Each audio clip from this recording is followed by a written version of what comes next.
The Buffalo Bills are gearing up for a crucial Thursday night football showdown against the Miami Dolphins, and the stakes feel a little higher than usual. Division games always bring a different kind of energy, but this one comes with layers, recent history, current momentum, and a long list of injuries that could swing the outcome. So let's dive deep into how this game might unfold, starting with 5 key predictions that, if they come true, will define the night in Orchard Park. First up, let's talk about Josh Palmer. There's a sense around this guy right now, like something is about to click in a big way. He's been running clean routes, consistently creating vertical separation, and more importantly, he's got the trust of Josh Allen. You can feel that. You can see it on the tape. Allen is looking his way more and more, especially in the red zone. There were a couple of missed chances against the Jets, but it's not a stretch to say that the connection is heating up. I think Thursday night is the moment. Against the Dolphins secondary that has been shaky in spots and is missing some experience on the outside, Palmer has a real shot to make a statement. Put it in ink. Josh Palmer is scoring his first touchdown as a member of the Buffalo Bills under the lights this Thursday. Now, shifting gears to the defensive side of the ball, and yes, we're going bold again. I believe one of the rookie defensive tackles, either TJ Sanders or Deion Walker, is going to notch their first career NFL sack.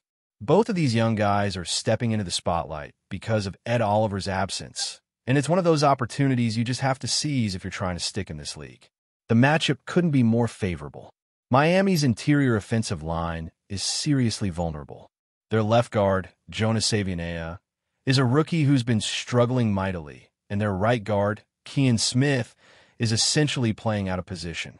The guy's a natural tackle, barely has any experience at guard, and has played fewer than 100 NFL snaps in his career. That's a recipe for disaster when you're facing fresh, hungry defensive linemen looking to prove themselves. Add in the fact that Tua Tagovailoa has not been handling pressure well, and that's putting it mildly. Over 50% of the time, when he's pressured, it results in a sack. That's an astronomical rate. He's holding on to the ball longer, hesitating, not trusting his first read the way he typically does. All of this adds up to the perfect storm for a breakout moment from one of these rookies. Look for a sack. It's coming. Next, let's give some love to Khalil Shakir. I know. There were high expectations heading into the season, and so far, it's been a slow burn. But I'm not backing off. In fact, I'm doubling down. This is a great matchup for Shakir to get going. The Dolphins slot corner is a 5th-round rookie out of Florida who didn't even play in the slot during college. That's a massive transition, and he's going to be tested early and often. Miami has been playing a decent amount of base defense, which opens up some nice opportunities underneath and in the seams for a savvy route runner like Shakir.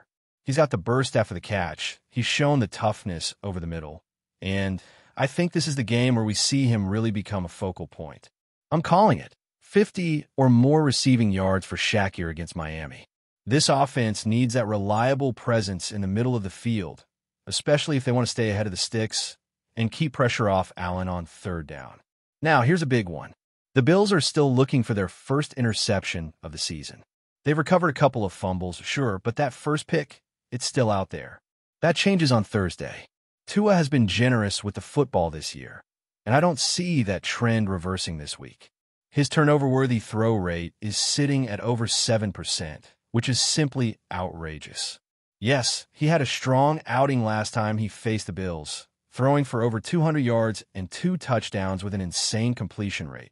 But that was a different Miami offense. They're trying to do too much right now. They've added layers to their scheme.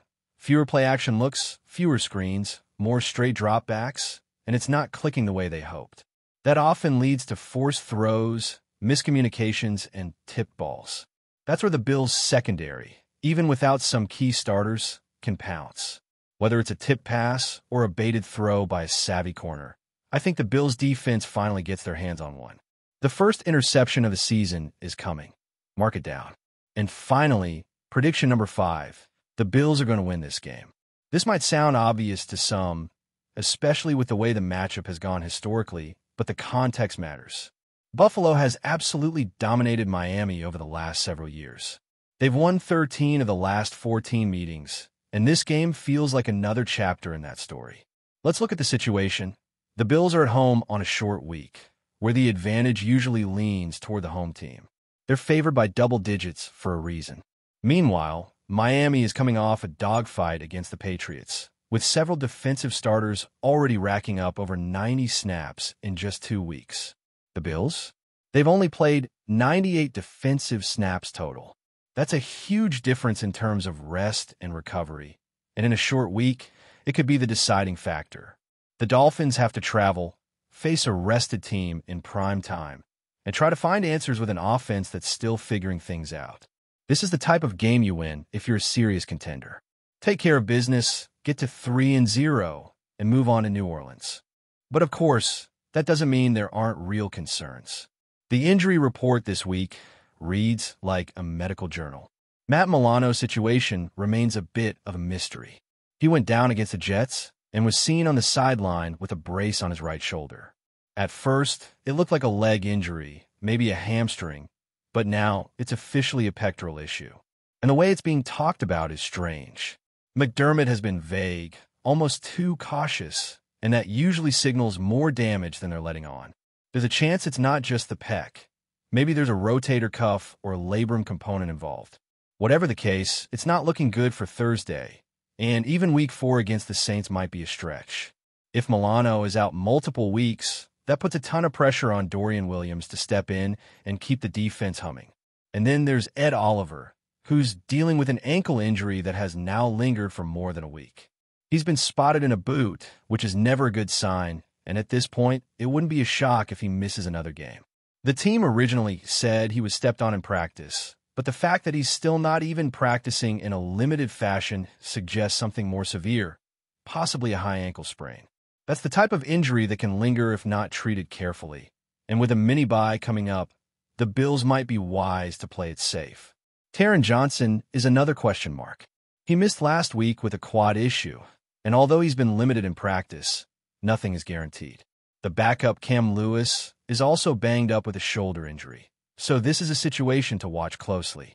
If both of those guys can't go, then you're potentially looking at Jordan Hancock making his first NFL appearance. That's a lot to ask against a speedy Dolphins offense, even if they're struggling with rhythm right now. Shaq Thompson is the final key name here. He's dealing with a lingering hamstring and a hand injury. He was limited all week, but did get some first-team reps in practice. The Bills have been playing more 3 linebacker sets than expected, and with Milano out, Thompson becomes crucial. If he can go, they'll likely tape up the hand, maybe even put a club on it, and get him out there. If he can't, then once again we're looking at some serious depth being tested. So, all in all, this Thursday night game is about more than just a win. It's about seeing if this Bills team can overcome some adversity, take advantage of a favorable schedule, and keep the momentum rolling early in the season. With a strong performance, they can not only go to 3-0, but send a message to the rest of the AFC East. Let's keep this rolling because there's still a lot to unpack heading into Thursday night. Injuries are always part of the game, but when they start stacking up at key positions like linebacker and defensive line, it forces coaching staffs to get creative. And for Buffalo, this game might be where we see the true value of depth or the cost of not having enough of it. Let's go back to Matt Milano for a second. We talked earlier about his pectoral injury and how uncertain the timeline is, but there's another layer here. Milano isn't just another starter. He's the emotional engine of this defense. He's a tone setter. He diagnoses plays faster than anyone on that field and has the range to make up for mistakes in front of him. Without him, everything shifts. Terrell Bernard has shown flashes, and Dorian Williams is clearly an ascending talent. But losing Milano leaves a leadership void that's hard to quantify. And if Shaq Thompson isn't able to suit up either, now you're suddenly leaning on a trio of young linebackers to match up against one of the fastest offenses in the NFL. That's not ideal, especially with Tua's ability to get the ball out quickly and stress the edges of a defense with speed and misdirection. Still, it's not all bad news. What gives you hope as a Bills fan is that this team is built to absorb a few punches. They've done a solid job developing rotational players, especially on the defensive line. Guys like TJ Sanders and Deion Walker, they may be young, but this is their shot.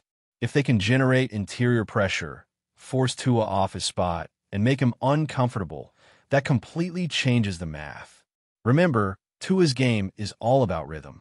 If you can make him hesitate even for a split second, the timing with those speedy receivers starts to unravel. And if you combine that with tight coverage underneath and physicality at the line, you've got the formula to disrupt Miami's offensive identity. And when we talk about disruption, let's not ignore how physical Buffalo's secondary can be when they're locked in. Jordan Poyer and Micah Hyde might be getting up there in age, but they've still got elite football IQ. And that's huge when you're facing a quarterback like Tua who thrives on anticipation. If they can disguise coverages, rotate late, and bait him into a throw he shouldn't make, the turnover opportunity is going to be there. Especially if Tua continues holding onto the ball like he has the past couple weeks. That's not typical of him, and it tells you he's either not trusting what he's seeing or the timing just isn't quite right with his reads. Either way, if Buffalo can capitalize, that's how you flip a game early. Let's not forget, Miami's offensive line isn't exactly coming in with a clean bill of health either. That interior is vulnerable, and against a defensive front that's aggressive and plays downhill, it could get ugly fast.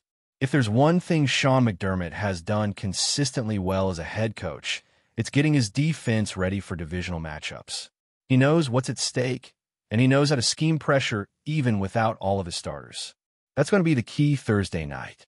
Not just how many sacks they get, but how often they can move Tua off his mark, force third and long situations, and keep Miami playing behind the chains. Offensively, the Bills are in a much better spot, even with some bumps and bruises. Josh Allen has been sharp early in the season, and the offense looks more balanced than it did last year. There's more commitment to the run, more efficiency in the short passing game, and more weapons emerging each week. James Cook has looked explosive out of the backfield, and the addition of Josh Palmer is starting to look like a home run. But what stands out most is the chemistry developing between Allen and his receivers. It's not just Stephon Diggs carrying the load anymore. Shakir, Kincaid, even Knox, they're all getting involved. That makes this offense harder to predict, and it makes Allen's job easier when he doesn't have to force it into tight windows. That said, the offensive line is going to have its hands full. Miami can still bring pressure, and while their defensive front hasn't been dominant, they've got speed on the edges. The key for Buffalo is going to be protecting Allen just long enough to let the deep routes develop. Because if there's one thing that can break this game open, it's the deep ball. Before we dive back in, make sure to hit that subscribe button and give this video a thumbs up. Your support helps us keep delivering the latest Buffalo Bills updates straight to your screen. And hey, don't hold back. Let us know your thoughts on today's news down in the comments. The Buffalo Bills are reportedly shaking the NFL to its core with what could be the fastest offense the league has ever seen. Sources whisper that the team has agreed to terms with none other than TYREEK Hill, the Kansas City Chiefs speed demon, known for turning even the most routine play into a highlight reel moment. If this move is true, it could catapult the Bills into a whole new stratosphere, forcing defenses to rethink everything.